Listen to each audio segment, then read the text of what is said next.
Hey everybody, Jim Powers with MaryvilleSaints.com and Saints Vision as we begin to catch up with our coaches this week. And joining us is our men's soccer coach, David Korn. And David, once again, just a team that is resilient, playing great soccer in the second half, fell in a little bit of a hole down at S&T on Friday, but then, a couple freshmen stepping up to the plate big time in the second half, and we get a great win down at S&T. Yeah, I was definitely pleased with the guys' response, and I thought S&T, much like they were last year, is a very good soccer playing team. And coming into their place to fall down, 1-0 about 15 minutes into the match was certainly disappointing. But you said it, I was pleased with the resiliency of the group.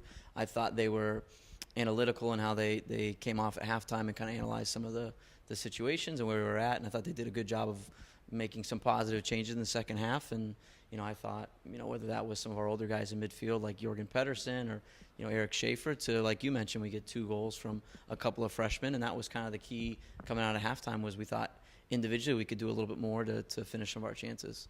The one thing, and we've talked about the seniors. We'll talk a little bit about talk to them next week.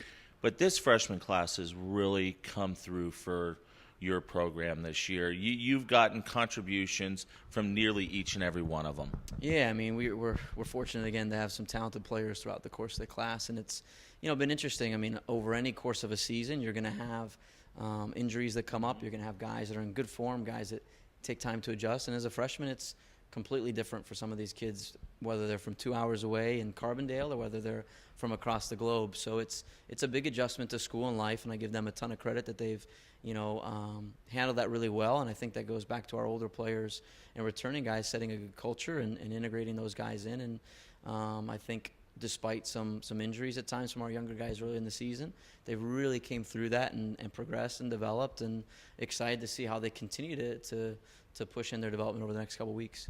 Other than watching the laptop for results on Sunday afternoon, the Saints enjoyed a weekend off, basically.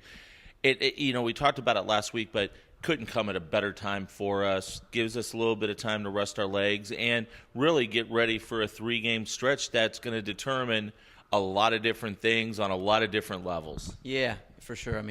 A week from now we'll be in our 3rd game by the time we're at this point next week, and our last 3 regular season home games over that span. So certainly want to, be rested and prepared for that. I think, like you mentioned, the timing of it works out this year to be pretty good, and now hopefully we leverage that in how we prepare over the next 48 hours. How do you keep the guys from scoreboard watching, laptop watching? We know it's about 98% that we're in the field of 8 for the GLVC tournament. Just got to take care of business over the next week. But there's a lot of other things that are going on in the background. How have you and Derek and Brian kind of kept those guys a little insulated from looking that far ahead? Yeah, it's difficult because I think they're all smart. They're all on their phones. They all want to know how they're doing. And different situation than last year where we had the scoreboard watch because we didn't do the things we needed to and needed some help to get to that point. So I would say the number one thing is just taking a second and appreciating the fact that, okay, we are in a position to focus on our own play and not have to worry about help from other teams. With that said, we have to do the right things in each of those games. So whether it was preseason, whether it's where we are today, or hopefully where we continue to push forward, is how do we get better every single day? So for us, that's going to be film this afternoon and training. What are things that we can take away and grow as a group?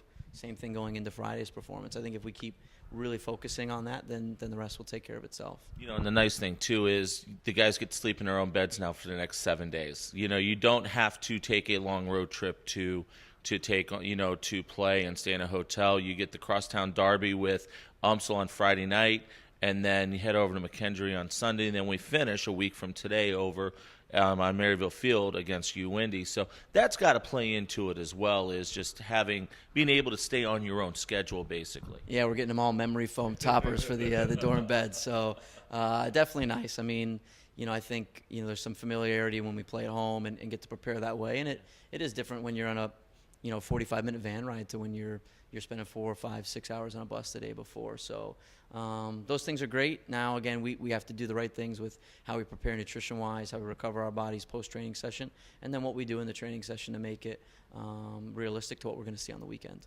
Well, UMSL they're in a dogfight down in that bottom part, fighting for a playoff spot. So there's a lot riding on this game Friday night. What have you seen about the Tritons on film as you guys get ready to head up there on Friday? Yeah, I mean, we played them in the spring and played them last fall, so we know, number one, they're a very good team.